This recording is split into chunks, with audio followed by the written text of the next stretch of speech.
आज के लेक्चर में हम लोग फेलिंग विलेन के बारे में बात करेंगे। तो आज का टॉपिक है फेलिंग विलेन यानी कि फेलिंग सॉल्यूशन। जो फेलिंग सॉल्यूशन होता है ना, उसमें दो कंपोनेंट होते हैं। एक होता है आपका फेलिंग सॉल्यूशन ए। जो फेलिंग सॉल्यूशन ए होता है वो कॉपर सल्फेट का सॉल्यूशन होता है। इसमें होता है CuSO4.5H2। एक्चुअली ये होता है ब्लू विट्रियोल, यानी कि जो ब्लू विट्रियोल का सॉल्यूशन है वही क्या होता है आपका फेलिंग सॉल्यूशन ए। और दूसरा कंपोनेंट होता है फेलिंग सॉल्यूशन का, वो होता है फेलिंग सॉल्यूशन बी। जो फेलिंग सॉल्यूशन बी में एक होता है रोचले साल्ट और दूसरा होता है बेस। बेस के प्लेस हम लेते हैं सोडियम हाइड्रॉक्साइड को। अब बात आती है कि रोचले साल्ट क्या होता है, तो सोडियम पोटेशियम टार्ट्रेट को ही बोला जाता है रोचले साल्ट। नाम से क्लियर है, सोडियम पोटेशियम टार्ट्रेट का मतलब क्या हो गया, टार्टेरिक एसिड का ये कोई साल्ट है और टार्टेरिक एसिड के साल्ट को ही हम क्या बोलते हैं, सोडियम पोटेशियम टार्ट्रेट। और जब उसमें थोड़ा सा बेस मिला देते हैं तो बन जाता है फेलिंग सॉल्यूशन बी। अब हम जान लें कि फेलिंग सॉल्यूशन ए क्या है, फेलिंग सॉल्यूशन बी क्या है। दोनों सॉल्यूशन यानी कि फेलिंग सॉल्यूशन ए और फेलिंग सॉल्यूशन बी दोनों के इक्वल अमाउंट को मिक्स कर दिया जाता है, तो जो सॉल्यूशन बनता है उस सॉल्यूशन को हम बोलते हैं फेलिंग सॉल्यूशन। यानी कि जो फेलिंग सॉल्यूशन होता है ना, वो फेलिंग सॉल्यूशन ए और बी का इक्वल अमाउंट मिक्स करने के बाद बनता है। आगे के लेक्चर में हम इसकी थोड़ी सी स्ट्रक्चर के बारे में भी बात करते हैं। इससे पहले के लेक्चर में हमने देखा था कि फेलिंग सॉल्यूशन के दो कंपोनेंट होते हैं, फेलिंग सॉल्यूशन ए, फेलिंग सॉल्यूशन बी। अब थोड़ा सा फेलिंग सॉल्यूशन बी के स्ट्रक्चर पे फोकस करते हैं। ये हमारा एक एसिड है जिसका नाम है टार्टेरिक एसिड। ये CHOH COOH CHOH COOH। इसमें दो कार्बोक्सिलिक ग्रुप हैं, दो एल्कोहलिक ग्रुप हैं। ये इस एसिड का नाम है टार्टरिक एसिड। टार्टरिक एसिड का हम बना देते हैं साल्ट, लेकिन साल्ट इस तरह से बनाना है कि एक सोडियम साल्ट हो और एक क्या बनाना है, पोटेशियम साल्ट। तो हमने क्या किया, यहाँ पे एक Na लगा दिया, H को रिप्लेस करके Na लगा दिया तो बन गया सोडियम साल्ट, और नीचे वाले कार्बोक्सिलिक में H को रिप्लेस करके K लगा दिया तो वो क्या बन जाएगा, पोटेशियम साल्ट। तो पूरा इसका नाम अब हो जाएगा सोडियम पोटेशियम टार्टरेट। एक्चुअली क्या है, टार्टेरिक एसिड का ये साल्ट है जिसका नाम है सोडियम पोटेशियम टार्टरेट। स्ट्रक्चर आसानी से याद कर सकते हैं कोरिलेट करते हुए टार्टरिक एसिड से। और इस सोडियम पोटेशियम टार्टरेट को ही हम बोलते हैं रोचिले साल्ट। सोडियम पोटेशियम टार्ट्रेट का ही नाम है क्या, रोचिले साल्ट। और रोचिले साल्ट यानी कि सोडियम पोटेशियम टार्ट्रेट में थोड़ा सा बेस मिला दें, यानी कि अगर थोड़ा सा NaOH मिला दें तो दोनों का मिक्सचर कहलाता है फेलिंग सोल्यूशन बी। यानी कि आपसे कोई पूछे फेलिंग सोल्यूशन बी क्या होता है तो आप बोलोगे सोडियम पोटेशियम टार्ट्रेट और NaOH का जो सोल्यूशन है वही क्या है, फेलिंग सोल्यूशन बी है। या ये भी बोल सकते हो कि रोचिले साल्ट और NaOH का सोल्यूशन ही क्या है, फेलिंग सोल्यूशन बी। या आप ये भी बोल सकते हो कि सोडियम पोटेशियम टार्ट्रेट का अल्कलाइन सोल्यूशन या रोचिले साल्ट का अल्कलाइन सोल्यूशन ही क्या है, फेलिंग सोल्यूशन बी है। तो इस तरह से हमने देखा कि फेलिंग सोल्यूशन क्या होता है, उसके कंपोनेंट फेलिंग सोल्यूशन ए क्या होता है, फेलिंग सोल्यूशन बी क्या होता है। अब थोड़ा सा इसके कुछ एप्लीकेशन को देखेंगे। अब हम बात करते हैं कुछ फेलिंग सोल्यूशन के एप्लीकेशन पे, यूजेस पे।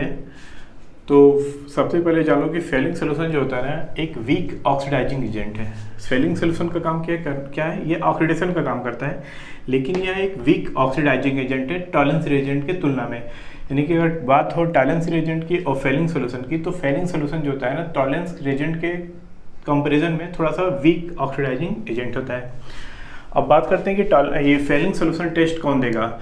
तो फेलिंग सोल्यूशन टेस्ट जितने भी रिड्यूसिंग शुगर हैं, ऑल रिड्यूसिंग शुगर, जितने भी रिड्यूसिंग शुगर हैं वो सब के सब फेलिंग सोल्यूशन टेस्ट देती हैं।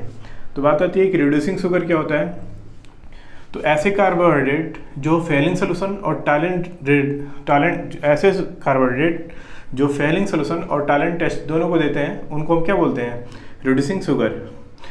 तो जितने भी रिड्यूसिंग शुगर हैं वो सब के सब क्या देती हैं, फेलिंग टेस्ट देती हैं। और रिड्यूसिंग शुगर में आपका आता है मोनोसेक्राइड। जितने भी मोनोसेक्राइड्स हैं वो सब के सब क्या होते हैं, रिड्यूसिंग शुगर। जैसे ग्लूकोज, फ्रक्टोज, गैलेक्टोज, ये सब क्या है, मोनोसेक्राइड है। इसलिए यह Tollens test, Fehling solution test देंगे। तो एक चीज़ हमको पता चला कि जितने भी रिड्यूसिंग शुगर है ना वो फेलिंग सोल्यूशन टेस्ट देती हैं। यानी कि जितने भी मोनोसेक्राइड हैं वो सब के सब क्या देते हैं, फेलिंग सोल्यूशन टेस्ट पॉजिटिव देते हैं। फिर दूसरा है हमारा डाइसेक्राइड। डाइसेक्राइड में सुक्रोज को छोड़ करके, सुक्रोज भी डाइसेक्राइड है, लेकिन सुक्रोज को छोड़ करके सारे डाइसेक्राइड क्या करते हैं, फेलिंग सोल्यूशन टेस्ट देते हैं। यानी कि आप माल्टोज हो गया, लैक्टोज हो गया, ये दोनों क्या हैं, डाइसेक्राइड है। ये दोनों क्या करते हैं, फेलिंग सोल्यूशन टेस्ट देते हैं। लेकिन एक्सेप्शनली जो सुक्रोज होता है ना, वो है तो डाइसैकेराइड लेकिन फेलिंग सोल्यूशन टेस्ट नहीं देता है। नेक्स्ट एग्जांपल है हमारा ऑल एलिफेटिक एल्डिहाइड। जितने भी एल्डिहाइड एलिफेटिक है यानी कि ओपन चेन वाले हैं, सभी एलिफेटिक एल्डिहाइड वो फेलिंग सोल्यूशन टेस्ट देते हैं, पॉजिटिव टेस्ट देते हैं। लेकिन एरोमेटिक जो एल्डिहाइड होते हैं ना, वो फेलिंग सोल्यूशन टेस्ट नहीं देते हैं। तो यहाँ आपको ध्यान रखना है कि जितने भी एलिफेटिक एल्डिहाइड है केवल वही फेलिंग सोल्यूशन टेस्ट देते हैं, aromatic aldehyde Fehling solution test नहीं देते हैं। और नेक्स्ट पॉइंट है हमारा कि कीटोन जो होता है ना, वो फेलिंग सोल्यूशन टेस्ट नहीं देता है। लेकिन उसमें एक एक्सेप्शन है, अल्फा हाइड्रोक्सी कीटोन केवल फेलिंग सोल्यूशन टेस्ट पॉजिटिव देता है। और उसके साथ आपको याद रखना है फॉर्मिक एसिड।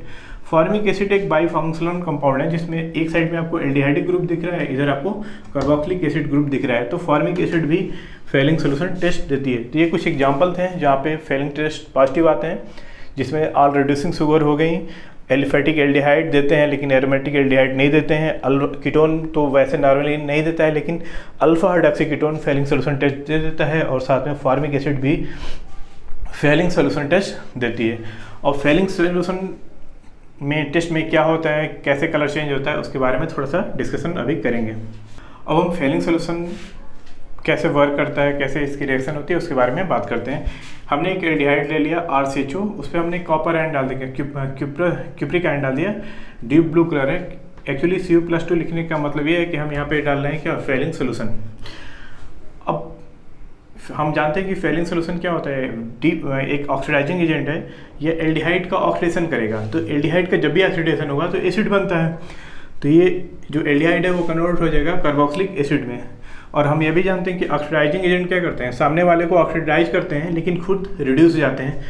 इसलिए जो कॉपर+2 है ना, क्यूप्रिक आयन अगेन रिड्यूस होकर क्यूप्रस आयन में बदल जाएगा। तो बनता है क्यूप्रस ऑक्साइड Cu2O, और क्यूप्रस ऑक्साइड का रेडिश ब्राउन पिप्टी बनता है। तो ये होता है फेलिंग टेस्ट, यानी कि इसमें एल्डिहाइड कार्बोक्सिलिक एसिड में कन्वर्ट हो जाते हैं, और जो आपका फेलिंग सोल्यूशन है वो उसका जो क्यूप्रिक आयन है वो क्यूप्रस ऑक्साइड बना लेता है, जिसका रेडिश ब्राउन पीपीटी बनता है।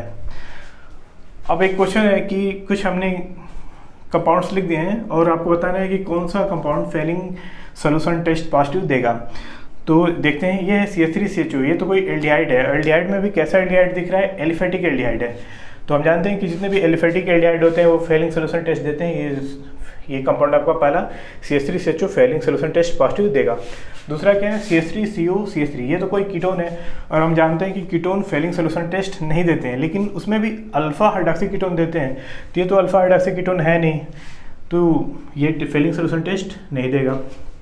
ये आपका PHCHO, ये तो कोई एरोमेटिक एल्डिहाइड है। हमने अभी पढ़ा है कि फेलिंग सोल्यूशन टेस्ट केवल एलिफेटिक एल्डिहाइड देते हैं, एरोमेटिक एल्डिहाइड नहीं देते हैं। तो ये आपका क्या हो जाएगा, गलत, ये फेलिंग सोल्यूशन टेस्ट नहीं देगा। नेक्स्ट आपका है ग्लूकोज, और अभी हमने पढ़ा है कि ग्लूकोज क्या होता है, रिड्यूसिंग शुगर है, और जितने भी रिड्यूसिंग शुगर होते हैं ना वो फेलिंग सोल्यूशन टेस्ट पॉजिटिव देते हैं, यानी कि आपका ग्लूकोज भी क्या देगा, फेलिंग सोल्यूशन टेस्ट पॉजिटिव देगा। ये आपका है सुक्रोज, सुक्रोज एक डाइसैकेराइड है। हमने पढ़ा है कि डाइसैकेराइड तो फेलिंग सोल्यूशन टेस्ट पॉजिटिव देते हैं, लेकिन उसमें सुक्रोज को छोड़ करके, sucrose Fehling solution test positive नहीं देता है, तो ये टेस्ट नहीं देगा। ऐसे आप किसी भी कंपाउंड को देख करके बता सकते हैं कि कौन से compound Fehling solution test positive देगा, कौन से compound Fehling solution test negative देगा। ओके।